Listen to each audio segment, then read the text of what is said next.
নমস্কাৰ দি ক্ৰছ কাৰেণ্টৰ বিশেষ সাক্ষাৎকাৰ অনুষ্ঠানত মই দিলৱাৰ হুছেইন মজুমদাৰে আপোনালোকক স্বাগতম জনাইছো আৰু আজি আমাৰ লগত আছে ৰাইজৰ দলৰ সভাপতি তথা শিৱসাগৰৰ নৱনিৰ্বাচিত বিধায়ক অখিল গগৈ আমি কথা পাতিম নিৰ্বাচনোত্তৰ পৰিৱেশৰ বিষয়ে এতিয়া অসম বিধানসভাত দবদবাই থকা বিধায়কগৰাকী একমাত্ৰ বিধায়কগৰাকী হ'ব কিজানি অখিল গগৈ বিজেপি এই সুনামিৰ পাছত ভৱিষ্যতৰ বিৰোধী ৰাজনীতিৰ ভৱিষ্যত কি হ'ব সেই সন্দৰ্ভতো আমি কথা পাতিবলৈ চেষ্টা কৰিম অখিল গগৈ ডাঙৰীয়া স্বাগতম জনাইছো আৰু প্ৰথমতে আপোনাক শুভেচ্ছা জনাই লৈছো ইমান প্ৰত্যাহ্বানৰ মাজতো আপুনি জয়ী হৈ আহিছে শিৱসাগৰৰ পৰা ধন্যবাদ আপোনালোকক আৰু বিশেষভাৱে এই জয়ৰ কাৰণে মই যাক কৃতিত্ব দিব লাগিব সেই কৃতিত্বৰ দাবিদাৰ সকল হল শিৱসাগৰৰ ৰাইজ শিৱসাগৰৰ ৰাইজে মোক ইলেকশ্যনত জিকাইছে গোটেই অসমতে ইমান ডাঙৰ ঢৌ অহাৰ পাছত এজন বিৰোধী বিধায়ক সাধাৰণতে বিৰোধী বিধায়ক এজনৰ বিৰুদ্ধে সদায় এণ্টি ইনকামবেঞ্চি থাকে তো সেই এণ্টি ইনকামবেঞ্চি থাকিবলগীয়া বিৰোধী বিধায়ক এজনক আকৌ এবাৰ শিৱসাগৰ সন্মানীয় শিৱসাগৰ ঐতিহাসিক শিৱসাগৰৰ ৰাইজে মোক আকৌ জিকাই পঠিয়াইছে গতিকে মই প্ৰথমতে আমাৰ ভোটাৰ ৰাইজক শতকোটি নমস্কাৰ জনাইছো দ্বিতীয়তে মই ধন্যবাদ জনাব লাগিব আমাৰ ৰাইজৰ দলৰ কৰ্মীসকল আমাৰ কংগ্ৰেছ দলৰ কৰ্মীসকল আমাৰ জাতীয় সংগঠনৰ বিভিন্ন নেতা কৰ্মীসকল আমাৰ কৃষক মুক্তি ছাত্ৰ মুক্তিৰ কৰ্মীসকল আৰু কিছু বিজেপি আৰএছএছৰ সদস্যও তাৰ স্থানীয়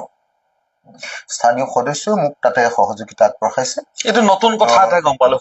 আৰএছএছৰ কিছু সদস্যও সহায় কৰিছে আপোনাক বিজেপি আৰএছএছৰ যিখিনি মানুহ তাৰ স্থানীয় যিবিলাক মোৰ লগত ভাল সম্পৰ্ক যিবিলাকে বিচাৰে যে এজন হত্যাকাৰী নহয় শিৱসাগৰৰ সন্মান ৰক্ষা কৰিবৰ কাৰণে এজন দমদাৰ মানুহক এজন জোৰদাৰ মানুহক আমি নিৰ্বাচনত জিকাই পঠিয়াব লাগে তেওঁলোককো মই ধন্যবাদ জ্ঞাপন কৰিছো হয় বিৰোধীৰ সংখ্যা কমি গৈছে এইবাৰ লিডাৰ অফ দ্য অপজিশ্যন অৰ্থাৎ বিৰোধী দলপতিও হয়তো নাথাকিব অসম বিধানসভাত গতিকে এইবাৰ আপুনি কি ভাবে বিৰোধী ৰাজনীতিৰ ভৱিষ্যত কি অসমৰ ক্ষেত্ৰত কোনে সেই বিৰোধীৰ ভূমিকা পালন কৰিব আপুনি এই বিষয়টোত আপুনি কি ক'ব এবাৰ দুৰ্ভাগ্যজনক কথা যে আমি যোৱাবাৰ 51 জন মুখে ধৰি 51 জন বিৰোধী বিধায়ক আছিল কংগ্ৰেছৰ 29 AIDFৰ 16 তাৰ পাছত আপোনাৰ CPM আৰু মই মুঠতে ইমান কেইজন আমি বিৰোধী বিধায়ক আছিলো তো ইমান কেইজন বিৰোধী বিধায়ক থাকোতেও যোৱাবাৰ আমাক যথেষ্ট অত্যাচাৰ কৰিছে বিজেপিয়ে এইবাৰতো বিৰোধী বিধায়ক কংগ্ৰেছৰ 19 আৰু মই গতিকে 20 জনেই আৰু দুজন আপোনাৰ AIDFৰ আৰু AIDFৰ কেইজনক একচুৱেলি একদম মানে আপুনি বিৰোধী বিধায়ক বুলি ধৰিবই নোৱাৰে তেওঁলোক একদম প্ৰ' গভৰ্ণমেণ্ট থাকে সদায় তো গতিকে আজিৰ দিনটোত অকল 19+2 আমাৰ নিজৰ দুজন আৰু কংগ্ৰেছৰ 19 গতিকে 21 জন মানুহে এইবাৰ আমি বিধানসভাত যুঁজ দিব লাগিব 126 জন বিধায়কৰ মাত্ৰ 21 জন বিধায়কে যদি ফাইট কৰিব লাগে সেইটো কিমান ডাঙৰ চেলেঞ্জিং কাৰবাৰ এটা হ'ব আপোনালোকে নিশ্চয় জানে 21 জন যদিও কোৱা হৈছে দেখাত যদিও 21 জন কিন্তু মুখ্যমন্ত্ৰী ডক্টৰ হিমন্ত বিশ্ব শৰ্মাই কৈ আছে কংগ্ৰেছৰ সেই 19 জনৰ ভিতৰত 6 জন তেওঁৰ বন্ধু ৰাইজে সন্দেহ কৰে সেই সংখ্যা তেওঁ কমকৈ কৈ আছে আৰু অধিক আছে ইতিমধ্যে চৰ্চা আৰম্ভ হৈছে দুই এজনে ইতিমধ্যে ভৰি দাঙি আছে বিজেপিত যোগদান কৰিবৰ বাবে এনে পৰিৱেশত কি ক'ব মানে যোৱাবাৰৰ মোৰ অভিজ্ঞতাটো খুব বেয়া যোৱাবাৰ অসম বিধানসভাত মই যেতিয়া আছিলো যেতিয়া মই চৰকাৰখনৰ বিৰুদ্ধে কঠোৰ সমালোচনাত্মক স্থিতি লওঁ যেতিয়া মই চৰকাৰখনক আক্ৰমণ কৰোঁ সেই আক্ৰমণৰ সময়ত মই দেখিছিলো যে AIDFৰ বিধায়কবিলাকে চৰকাৰৰ পক্ষ লয় মোক যেতিয়া ইনচাল্ট কৰে মোক যেতিয়া গালি দিয়ে মোক যেতিয়া অপমানিত কৰে তেতিয়া AIDFৰ বিধায়কবিলাকে বিধানসভাত দপদপাই বিজেপিক ছাপৰ্ট দিয়ে মানে হাতচা পৰিব যায় আমি টেবুলত মাৰো সাধাৰণতে হা তাৰপাছত কংগ্ৰেছৰ যি আছিলে ক'বলৈ বেয়া কিন্তু ক'বই লাগিব মই যে এবাৰ আমি নিৰ্বাচনত হৰাৰ এটা প্ৰধান কাৰণ হ'ল কংগ্ৰেছ নেতৃবৰ্গৰ বিধানসভাত দুৰ্বল ভূমিকা কংগ্ৰেছ নেতৃবৰ্গই বিধানসভাত সঁচাসঁচিকে ইমান দুৰ্বল ভূমিকা গ্ৰহণ কৰিছিলে মই গৈ যদি কওঁ তথাপিও উল্টাই মুখে গালি দিয়ে সঁচা কথা ক'বলৈ গ'লে এইটো মোৰ কাৰণে ৰহস্য হৈ থাকিলে এইটো কাৰণে মই আজিও জীৱনত বুজি নাপালো যে কিয় একচুৱেলি কংগ্ৰেছে কিয় একচুৱেলি তেওঁলোকে আপোনাৰ বিজেপি চৰকাৰখনৰ বিৰুদ্ধে কঠোৰ স্থিতি নলয় এইটো আচৰিত ধৰণৰ কথা মই সদায় কংগ্ৰেছক কওঁ যে মুখ্যমন্ত্ৰী হিমন্ত বিশ্ব শৰ্মাই যেতিয়া 2 ঘণ্টা ভাষণ দিয়ে তেতিয়া আমি তাত প্ৰতিৰোধ কৰা দৰকাৰ মই তেওঁলোকক সদায় কওঁ যে যেতিয়া চৰকাৰ এখনে একেবাৰে গন্তগুলীয়া বিল এখন আনে বিষয় এটা আনে তেতিয়া আমি সকলোৱে মিলি একেলগে প্ৰতিৰোধ কৰিব লাগে মই ইখন টেবুলৰ পৰা সিখন টেবুললৈ যাওঁ সিখন টেবুলৰ পৰা সিখন টেবুললৈ যাওঁ সবকে মই ৰিকুৱেষ্ট কৰোঁ কিন্তু দুৰ্ভাগ্যজনকভাৱে কংগ্ৰেছে সদায় এটা নৰম ভূমিকা পালন কৰি থাকিল যিটো ফলাফল এবাৰ তেওঁলোকে নিজে পালে নিজে পালে আজি দেৱব্ৰত দা leader of the opposition Debabrata Saikia দাদাই actually leader of the opposition মানে কেবিনেট ৰেংক থাকে তেখেতৰ যথেষ্ট সা সুবিধা থাকে তেখেতে একচুৱেলি যদি ভাল ষ্টেণ্ড এটা ল'লেহেঁতেন মই মোৰ ইলেকশ্যনত জিকি অহাৰ প্ৰধান নেৰেটিভটো কি ল'ৰাটোৱে মাত মাতে অখিল গগৈ কেৱল মাত মাতি ইয়াক জিকাব লাগিব আজি দেৱব্ৰতদাই যদি সেই অৱস্থানটো লৈ থাকিলেহেঁতেন দেৱব্ৰতদাক চকুমুদি মানুহে জিকালেহেঁতেন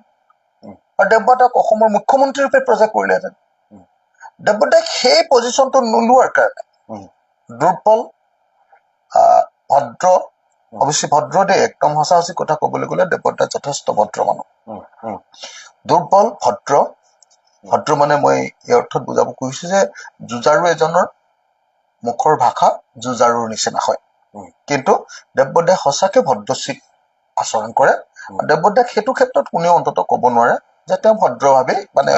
বিধানসভাৰ কাৰ্যক্ৰমণিকাত বাকীটো বেলেগ কথা মই নাজানো তেওঁৰ বিষয়ে কিন্তু বিধানসভাৰ কাৰ্যক্ৰমণিকাত সদায় তেওঁ ভদ্ৰ আচৰণ কৰে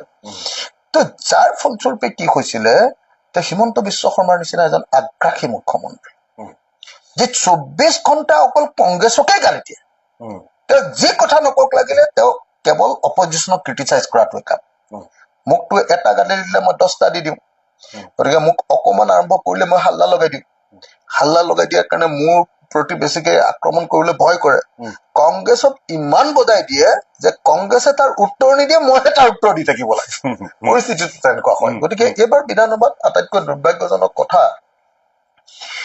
যে এইবাৰ বিধানসভাত আমি মানে মূলসুঁতিৰ অসমীয়া বুলিয়ে ক'ম নে হিন্দু বুলিয়ে ক'ম নে কি বুলিয়ে ক'ম মই নাজানো অসমীয়া ভাষী বুলিয়ে ক'ম নে কি বুলি ক'ম মই নাজানো মাত্ৰ 2জন জিকিলো বিৰোধী পক্ষৰ পৰা কংগ্ৰেছৰ এজন ৰাইজৰ দলৰ এজন বাকী আপুনি দেখিব যে বাকীখিনি মুছলমান মানুহ আৰু তেওঁলোকৰ আক্ৰমণৰ মেইন লক্ষ্য মুছলমান বিজেপিৰ গতিকে কাইলৈ যেতিয়া কাম আৰম্ভ কৰিম কথা আৰম্ভ কৰিম লগে লগে তেওঁলোকে সেইটো বিষয়ত লৈ যাব সেইকাৰণে বহুত ডাঙৰ চেলেঞ্জিং কাৰবাৰ এটা আহি গ'ল কংগ্ৰেছে এইটো মই কেনেকে মেইনটেইন কৰিব মই নাজানো কেনেকে মেইনটেইন কৰিব মই ধৰিব পৰা নাই এজন বিধায়ক হিন্দু 18জন বিধায়ক মুছলমান এইটো কেনেকে অসমানুপাতিক একেবাৰে অসমানুপাতিক গতিকে এইটো কেনেকে মেইনটেইন কৰিব মই নাজানো তিনি আপোনাক যেহেতু কিছুদিন পূৰ্বে নহয় কালি পৰহি মুখ্যমন্ত্ৰী ডক্টৰ হিমন্ত বিশ্ব শৰ্মাই আপোনাক লৈ তেওঁ মন্তব্য কৰিছিল যে আপোনাক তেওঁলোকে এণ্টাৰটেইনমেণ্ট হিচাপে বিধানসভাত তেওঁলোকে চাব খোজে মুখ্যমন্ত্ৰী কয় যে তেওঁ আপোনাৰ সমষ্টিত প্ৰচাৰ কৰিবলৈ যোৱা হোৱা নাই আপোনাৰ ক্ৰেডিবিলিটিক লৈ পেলাই তেওঁলোকে প্ৰশ্ন উত্থাপন কৰিব খোজে আপোনাৰ সৈতে মন্ত্ৰী পীয়ুষ হাজৰিকাৰ সম্পৰ্ক স্থাপন কৰিবৰ কাৰণে তেওঁলোকে চেষ্টা কৰে এই সমগ্ৰ ঘটনাৰ আঁৰত যদি কোনোবা ব্যক্তি সঁচাকৈ সম্পৰ্ক থাকে সেই সম্পৰ্ক আচলতে তেওঁলোকে লুকুৱাইহে কিন্তু মুখ্যমন্ত্ৰী ডক্টৰ হিমন্ত বিশ্ব শৰ্মাই তেখেতে আপোনাৰ এই ক্ৰেডিবিলিটিটো নষ্ট কৰিব খোজাৰ কাৰণ কি বুলি আপোনালোকে ভাবে আৰু এনেধৰণৰ মন্তব্যক লৈ পেলাই আপুনি কি প্ৰতিক্ৰিয়া দিব খোজে মানে মই হলো অসম বিধানসভাৰ আটাইতকৈ টাফেষ্ট বিধায়কজন হা মিছাকৈ লাভ নাই আটাইতকৈ কঠোৰ শব্দ ব্যৱহাৰ কৰা আৰু কঠিন যুদ্ধ কৰা কঠিন সমালোচনা কৰা আৰু কঠোৰ শব্দ ব্যৱহাৰ কৰা মই বিৰোধী বিধায়ক আৰু আটাইতকৈ ডাঙৰ কথা যে অসমৰ বহু মানুহে বিশেষভাৱে শিক্ষিত জনা শুনা জ্ঞানী মানুহবিলাকে মোক মানে দৰকাৰী মানুহ বুলি গণ্য কৰে অলপ মই জনা শুনা পঢ়া শুনা কৰি তথ্যপূৰ্ণ কথা কওঁ বুলি সকলোৱে জানে তেওঁলোকৰ কাৰণে কংগ্ৰেছটো সেইকাৰণে কোনোদিন চেলেঞ্জিং নাছিলে কাৰণ কংগ্ৰেছে মই ক'লোৱে যে ভূমিকাও দুৰ্বল আৰু যিটো কি ক'ম তাৰ কণ্টেণ্টটো যিটো কথা কয় সেই কথাবিলাকো তথ্যপূৰ্ণ যুক্তিপূৰ্ণ নহয় সেইধৰণৰ কচৰত নকৰে মানে মানুহৰ কি হয় আপুনি কি ক'ব সেইটো আপোনাৰ নিজৰ অৰিয়েণ্টেশ্যনটোৰ ওপৰত নিৰ্ভৰ কৰে মোৰ কাৰণে মই কি কৰোঁ মই যদি বিধানসভাত 1 ঘণ্টা কি কয় বিধানসভাত যদি মই 1 মিনিট আপোনাৰ 45 ছেকেণ্ড বা 50 ছেকেণ্ডৰ ভাষণ দিবলৈ পাওঁ বা 2 মিনিট ভাষণ দিবলৈ পাওঁ মই 2 মিনিট ভাষণটোৰ কাৰণে 15 দিন বহোঁ গৱেষণা কৰোঁ এছেম্বলি লাইব্ৰেৰী ব্যৱহাৰ কৰোঁ আমাৰ ঘৰত বহুত ডাঙৰ লাইব্ৰেৰী আছে মোৰ গোটেই ইউনিভাৰ্চিটিবিলাকত আনকি অক্সফৰ্ড ইউনিভাৰ্চিটি ইয়েল ইউনিভাৰ্চিটিৰ মোৰ যিবিলাক বন্ধু আছে সিহঁতৰ পৰা মই তথ্য সংগ্ৰহ কৰোঁ JNU দিল্লী ইউনিভাৰ্চিটিৰ পৰা তথ্য সংগ্ৰহ কৰোঁ গুৱাহাটী বিশ্ববিদ্যালয় ডিব্ৰুগড় বিশ্ববিদ্যালয় IIT গুৱাহাটী চবৰ পৰা মই তথ্য সংগ্ৰহ কৰোঁ আটাইবিলাক লৈ মই একদম মানে কি কৰোঁ গোটেই বস্তুবিলাক গোটাই মেলি পঢ়া শুনা কৰি তাৰ পৰা সহজ সৰলকে ক'ব পৰা একদম হেৰি পইণ্টখিনি মই গোটাই লওঁ পাঞ্চিং পইণ্ট গোটাই লৈ মই কি কৰোঁ যে এই যে মই 2 মিনিট পাওঁ মই 2 মিনিটত 20টা গুলি মাৰি দিওঁ হিমন্ত বিশ্ব শৰ্মালে 2 মিনিটত 20টা গুলি আৰু যিকেইটা গুলি মাৰিম সেইটো গাত লাগিবই আৰু তাৰ উত্তৰ দিব লাগিবই মানে মই জানো যে হিমন্ত বিশ্ব শৰ্মা যদি মিটিঙত নাইও মানে আমাৰ বিধানসভাত নাইও তেওঁ চাই থাকে হা আৰু তেওঁ তাৰ উত্তৰ দিবই মই জানো আৰু যেতিয়া মোৰ নাম ধৰি উত্তৰ দিয়ে তেতিয়াতো মই এটা সুযোগ পাওঁ ন মোক ব্যক্তিগতভাৱে তেওঁ ধৰিলে মই লগে লগে সেইটো বিষয়ত সোমাই দিওঁ সোমাই দি মই আৰু 10 মিনিট তাৰ মাজতে ভাষণ দিওঁ হুলস্থুল কৰোঁ গণ্ডগোল কৰোঁ কথাটো ইছ্যুটো বনাই পেলাওঁ মোৰ কামটো হ'ল এনেকুৱা গতিকে মই এটা যুঁজ দিবৰ কাৰণে এটা সুপৰিকল্পিত পৰিকল্পনা কৰোঁ এজন মানুহে যিখিনি তেওঁলোকৰ যিটো কংগ্ৰেছে যদি কৰিলেহেঁতেন 15জন কি কয় আপোনাৰ কিমানজন 29 জন বিধায়কেৰে যদি কংগ্ৰেছে সেইটো কৰিলেহেঁতেনতো কংগ্ৰেছে গোটেই ঘেৰাও কৰি ল'ব পাৰিলেহেঁতেন ইজনে কিবা এটা ক'লেহেঁতেন সিজনে কিবা সিজনে ধৰিলেহেঁতেন ইজনে ক'লেহেঁতেন আমি লগত যোগ দিলোহেঁতেন CPM যোগ দিলেহেঁতেন চবে সহায় কৰিলেহেঁতেন হা তো গতিকে এই যিটো ষ্ট্ৰেটেজি তেওঁলোকে নবনাই কোনোদিন আৰু কোনোবাই যদি এনেকে ঐক্যবদ্ধভাৱে যুঁজিব খোজে উল্টাই তেওঁলোকৰ লিডাৰবিলাকে নযুঁজিবি বুলি কয় হা তো যিটো কাৰণত মোৰ প্ৰতি তেওঁ বহুত খৰ্গগ্ৰস্ত মই তেওঁ ইজ্জত মাৰি দিওঁ হা তেওঁ মোক যেতিয়া গালি পাৰে তেতিয়াহ'লে মই তেওঁক এনেকুৱা শব্দ ব্যৱহাৰ কৰি দিওঁ তাৰমানে আপুনি নিশ্চয় জানে যে বিধানসভাত মই ব্যৱহাৰ কৰোঁ কেলে কাৰণ তেওঁ যিবিলাক জঘন্য কাম কৰি গৈছে সেই জঘন্য কামবিলাক এজন মুখ্যমন্ত্ৰীৰ সন্মুখত আকৌ ক'ব পৰাৰ কাৰণে আপোনাৰ যিটো দিল লাগিব সাহস লাগিব সেইটো আপোনাৰ যাৰ তাৰ নাহে মই সেইটো মানে মই মানে সেইটো কৰিব পাৰোঁ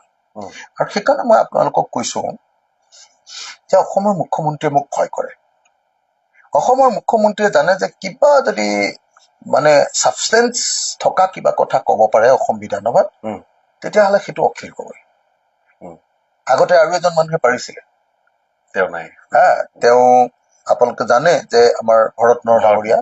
ভৰতদায়ে জানিছিলে খুব ধুনীয়াকে ক'ত এটেক কৰিব লাগে ক'ত ক'ব লাগে ক'ত ধৰিব লাগে ক'ত এৰিব লাগে ক'ত হেৰি হ'ব লাগে বৰ ধুনীয়াকে জানিছিলে তাৰ বাহিৰে অসম বিধানসভাত আৰু কোনো মানুহ নাই তো গতিকে কি হয় এতিয়া মোৰ তেওঁ গম পাই গ'ল যে মানুহ কম আহিলে হ'ল কি হ'ল এইটো আহি গ'ল নহয়, সেইকাৰণে আহি গ'ল। গতিকে প্ৰথমতে মোৰ ক্ৰেডিবিলিটিটো নষ্ট কৰিবৰ কাৰণে তেওঁ প্ৰথমৰ পৰা কথা কোৱা আৰম্ভ কৰিছে। আৰু মই জানো যে তেওঁ মোক যিমান ক্ৰেডিবিলিটি নষ্ট কৰিবলৈ চেষ্টা নকৰক কিয়, যেতিয়াই মই বিধানসভাত সোমাম তেওঁৰ আকৌ কলিজা কপাম, আকৌ তেওঁক মই বাধ্য কৰিম,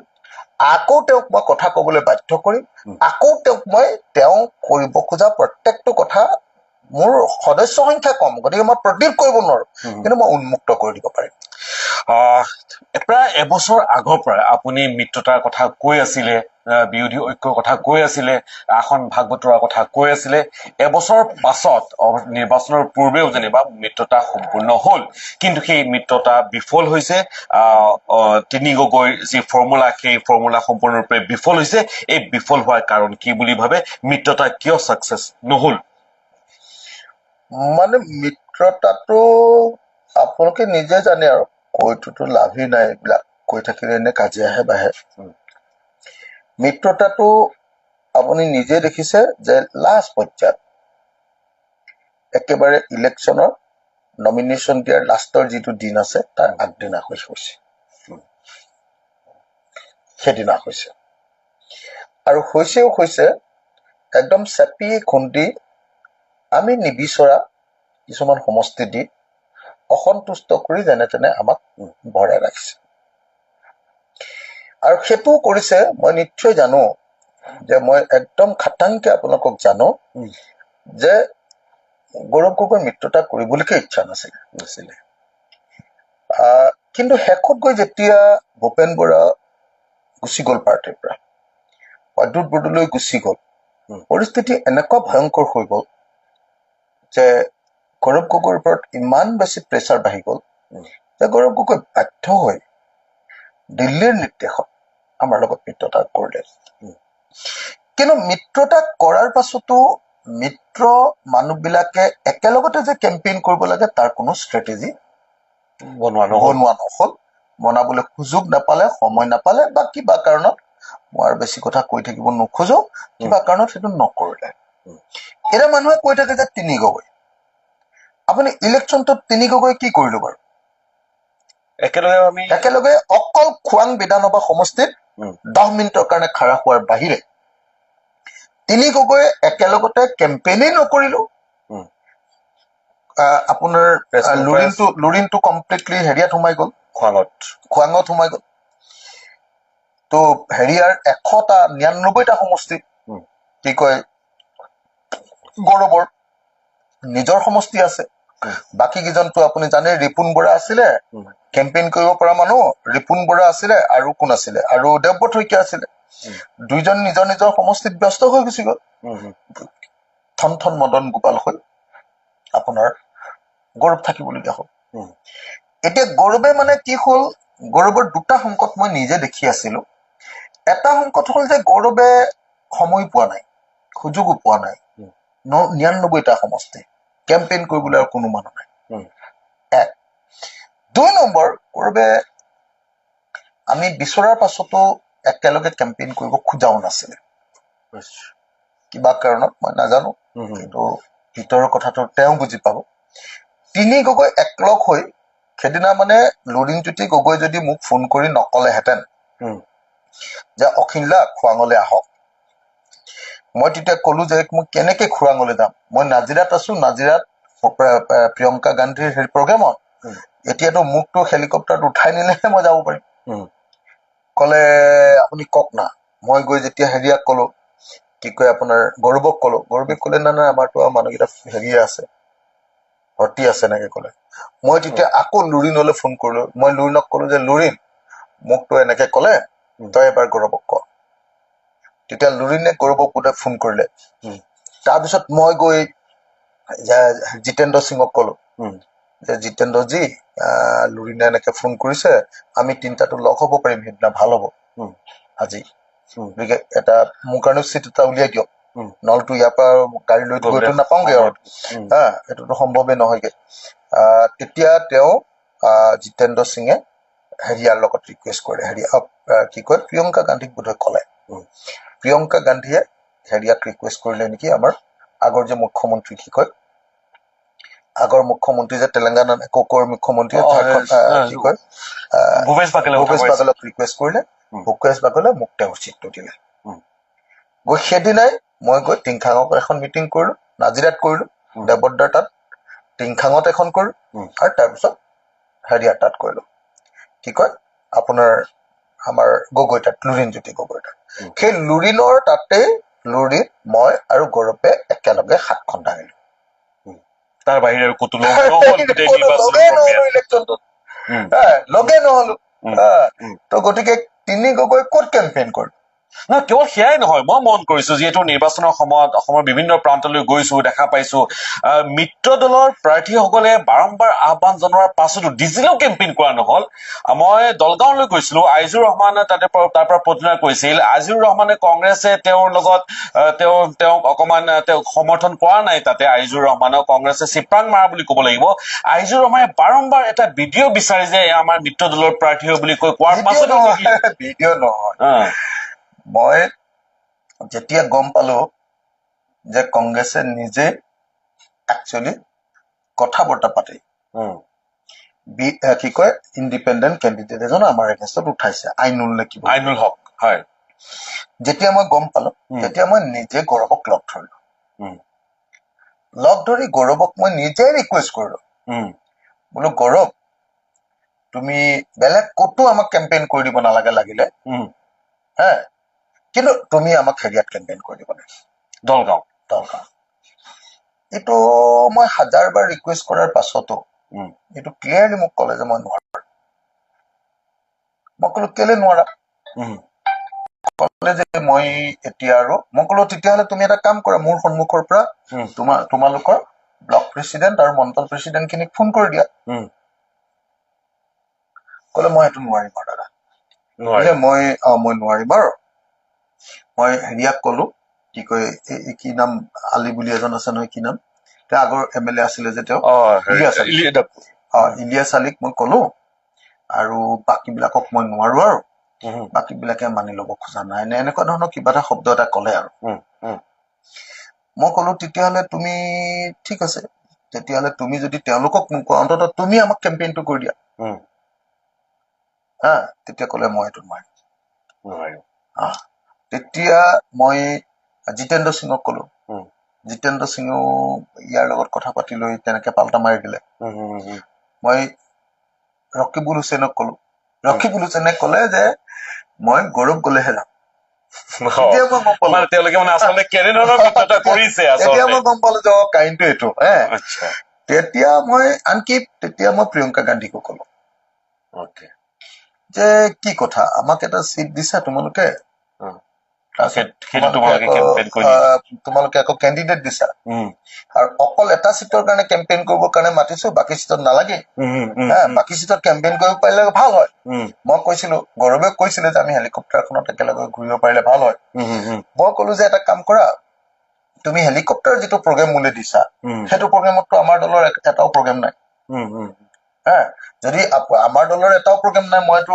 আমাৰ দলৰ মিটিং বিলাকত যাব লাগিব গতিকে এটা কাম কৰা তোমালোকৰ 3টা দিয়া আমাৰ এটা দিয়া আৰু লুৰিণহঁতৰ এটা দিয়া প্ৰত্যেক দিনাই তুমি 5টা বা 6টা কৰা তোমালোকৰ বেছিকেইটা দিয়া আমাৰ এটা দিয়া হৈ যাবগে মই এনেকে ক'লো কিন্তু তাৰ পাছত দেখা গ'ল যে সেইটো একো নহলগে আৰু গতিকে যদিও আপোনালোকে বা বেলেগে বেলেগে কৈ আছে যে 3 গগৈ একলগ হ'ল বহুত ডাঙৰ কনচেপ্ট আছিলে এইটো কনচেপ্টত আমি ইলেকশ্যন জিকি যাব পৰা পৰিস্থিতি আছিলে কিন্তু কংগ্ৰেছ দলৰ কোনো ধৰণৰ প্ৰস্তুতি নাছিলে এতিয়া যিহেতু দেখা পোৱা গৈছে যে যিটো নিৰ্বাচন শেষ হৈছে ফলাফল ওলাই গৈছে বিজেপি চৰকাৰ গঠন কৰিব মিত্ৰতা এক প্ৰকাৰ ক'বলৈ গ'লে সফল বিভিন্ন কাৰণত যিহেতু নহল বিধানসভাত কংগ্ৰেছে মাত্ৰ 19খন আসন দখল কৰিবলৈ সক্ষম হৈছে তাতে কেইজন থাকেগৈ সেইটো পিছতে সেইটো গম পোৱা যাব এতিয়া সেই মিত্ৰতাটো থাকিব নে নাই অখিল গগৈয়ে কেনেদৰে যুঁজ দিব কংগ্ৰেছৰ সৈতে যিহেতু আপোনালোক সেই যিটো বিৰোধী ঐক্য গঠন হৈছিল সেইটো থাকিব নেকি কাৰণ কি বিৰোধী ঐক্যটোতো ভাঙি যোৱা নাই বিৰোধী ঐক্যটোতো আছেই কিন্তু আমি এতিয়া সেইটোক লৈ লিষ্ট ইণ্টাৰেষ্টেড আমি ইমান বেছি আৰু ইণ্টাৰেষ্ট আমাৰ নাই আমাৰ ভাগি যোৱা নাই আমি আঁতৰি অহা নাই নীতিগতভাৱে আমি আছো কিন্তু যদি চৰকাৰৰ বিৰুদ্ধে কঠোৰ স্থিতি ল'ব নোখোজে, বিৰোধী পক্ষই যদি চৰকাৰৰ বিৰুদ্ধে কঠোৰ স্থিতি নলয়, তেতিয়াহ'লে আপুনি আৰু যিবিলাক মানুহ জিকি আহিছে, মইতো চবকে চিনি পাওঁ এতিয়া মোটামুটি প্ৰত্যেকজনকে চিনি পাওঁ। যোৱাবাৰৰ বেছিভাগ মোৰ MLA সতীৰ্থ আছিলে। তো সেইবিলাক মানুহেতো মইতো জানো যে তেওঁলোকে বিজেপি চৰকাৰৰ বিৰুদ্ধে ষ্টেণ্ড নলয়, মইতো জানোৱে তেওঁলোকক। যিকেইজন মানুহ জিকি আহিছে মইতো জানোৱে যে তেওঁলোকে বিজেপি চৰকাৰৰ বিৰুদ্ধে ষ্টেণ্ড নলয়। তো সেইকাৰণে মই মানে নাজানো, মানে নিজেও এতিয়া কনফিউজড।